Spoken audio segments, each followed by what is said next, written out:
Hello வணக்கம், இது உங்கள் சிவி ஜோன் காலை வணக்கம் டு ஆல்சோ. எல்லோரும் எப்படி இருக்கீங்க? மேகம் கருக்குது அந்த மாதிரி இருக்குது, சூப்பர். சரி, மழை பெஞ்சா நல்லாயிருக்கும். இப்போ பார்த்தீங்கன்னா ஒரு சம்பவம் வந்து ரொம்ப வைரலாக போயிடுச்சு. என்னென்னா, திவ்யா வந்துட்டு கம்பருதி மேலே செம்ம காட்டாக வராங்க.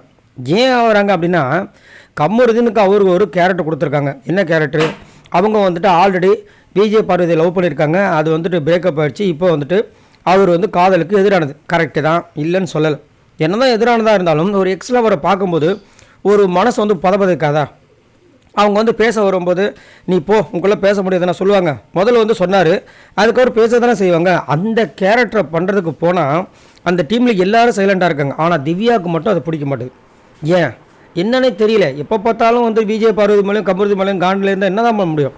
இப்போ பார்த்தீங்கன்னா விஜய் பார்வதி கிட்ட கம்பருதி வந்து சொல்லிட்டு இருக்காரு, இந்த மாதிரி வந்து நான் வந்து எனக்கு வந்து இந்த மாதிரி கேரக்டர் கொடுத்துருக்காங்க. ஒரு எக்ஸ் லவரை பார்த்தா அந்த மாதிரி தானே பேசுவாங்க. அதை தானே நம்ம சொல்கிறோம். அது வந்து பிடிக்கலன்னு சொன்னால் நான் என்ன பண்ணுறது? எனக்கு அது கரெக்டாக தான் தோடுதுன்ற போது தட்டு கழுவுறாங்க. அந்த டைமில் திவ்யா ஒட்டு கட்டுறாங்க. ஒட்டு கட்டிட்டு அங்கே போய்ட்டு சாண்ட்ரா கிட்டலாம் போய் சொல்லிட்டு இருக்காங்க, இவனுக்கே அது புரிய மாட்டுது, உங்களுக்கு லவ் வேணும்னா வெளியே போய் பண்ணுங்கள், இங்கேயே அதை கண்டினியூ பண்ணிட்டு இருக்கீங்க அப்படின்ற மாதிரி வந்துட்டு காண்டா வராங்க. டாஸ்க்லேயே அதை காமிக்கிறீங்க, நம்ம ஏதாச்சும் பண்ணலான்னு பார்த்தா இவன் விடமாட்டான் போல இருக்குன்ற மாதிரி பண்ணுறாங்க. நீங்கள் ஏதாச்சும் இல்லை, நீங்கள் பண்ணது போகிறாங்கன்னு எடுத்து வந்துட்டு ஒரே குழப்பத்தை தான் உண்டு பண்ணிகிட்டு இருந்தாங்க. நிறைய பேருக்கு அது வந்து பிடிக்கவே இல்லை. திவ்யா எதுக்கு நம்ம டீமில் வந்தாங்கன்ற அளவுக்கு வந்துட்டு காண்டா வராங்க. ஏன்னா திவ்யா பார்த்தீங்கன்னா நேற்று வந்துட்டு பேசும்போதே வந்துட்டு ஸ்டார்ட் பண்ணும்போதே வந்து அந்த ஒரு காட்சி கம்பருதின் வர்சஸ் நம்ம விஜய் பார்வதியோட அந்த இதையே வந்து கொச்சப்படுத்திட்டாங்க.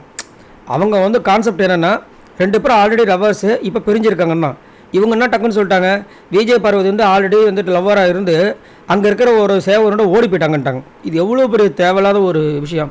இது வந்து இப்போ வேறு ஒரு சீசனாக இருந்துச்சுன்னா வச்சு செஞ்சு விட்ருப்பாங்க.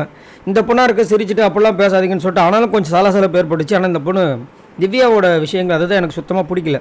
ஃபுல்லாக பர்சனல் வெஞ்சன்ஸை வந்துட்டு டாஸ்க்கை காட்டிகிட்ருக்காங்க. காட்டிட்டு கம்பருதி இப்படி பண்ணணும் அப்படி பண்ணணும்னு சொல்கிறதுக்கு இவங்க யார்? முதல் அவருக்கும் ஒரு கேரக்டர் கொடுக்கப்பட்டிருக்கு. அந்த கேரக்டர் அவர் எப்படி ப்ரொஜெக்ட் பண்ணணும்னு நினைக்கிறாரு, அது அவருடைய இஷ்டம். அதில் வந்து இவங்க எதுக்கு தலையிடுறாங்கன்னு சத்தியமாக புரியல. அதே மாதிரி ராஜா இப்படி தான் இருக்கணுன்றாங்க. ஏம்மா நீ என்ன இன்னும் பிக் பாஸாகவே இருக்கீங்களா? அன்றைக்கே விஜய் சேதுபதி வந்து சொல்லிட்டாரு, நீங்கள் பாஸாக போகலாமா, நீங்கள் வந்துட்டு ஒரு கண்டஸ்டண்ட்டாக தான் போயிருக்கீங்கன்னு. அவங்க ஆல்ரெடி டிஸ்கிரைப் பண்ணிட்டாங்க இந்த கேரக்டர்னு. இந்த கேரக்டர் இப்படி இருந்தால் தான் நல்லாயிருக்கும், அப்படி இருந்தால் தான் நல்லாயிருக்கும். இவங்க ஒரு புது ட்ராக்கை உருவாக்கிட்டு இருக்காங்க. ஒன்றும் சொல்கிறதுக்கு இல்லை. இந்த திவ்யாவை பற்றி என்ன நினைக்கிறீங்கிறத மறக்காமல் கீழே கமெண்ட்ஸ் பண்ணுங்கள். என்னையை பொறுத்த வரைக்கும் கமருதீன் விஜய் பார்வதி பண்ணுறது ஓகே தான். ஏன்னா அது வந்து அப்படி தான் போய் முடியும். திடீர்னு பார்க்கும்போது அதுக்கப்புறம் ஒன்றா சேருவாங்க. அதுக்கப்புறம் அந்த நாடு சுமூகமாகும். என்ன கொஞ்சம் ஏழாக பண்ணிட்டார் என்னோட கருத்து. அதை வந்து அடுத்த நாள் இன்றைக்கி பண்ணியிருக்கலாம். ஃபஸ்ட்டு போனோன்னா ஆனால் வந்துட்டு லவ்வெல்லாம் பண்ணல. என்ன அவங்க சொல்ல வராங்கன்றதை கேட்குறாங்க. அப்போ விஜய் பார்வதி கூட ஒன்று சொல்லியிருப்பாங்க, இந்த கண்ணில் அந்த ஏற்பட்ட காயத்துக்கு காரணம் நீ கிடையாதுன்னு. நீ தானே அப்போ சொன்னேன்னு சொல்லிட்டு அவர் சொல்லுவார். இல்லை இது காரணம் அந்த புலவர்னு சொல்லிட்டு ஒரு புது ட்ராக் ஆரம்பிக்கிறாங்க. என்னத்தை சொல்ல? நீங்கள் உங்களோட கருத்துக்களை சொல்லுங்கள். பாய் நண்பர்களா.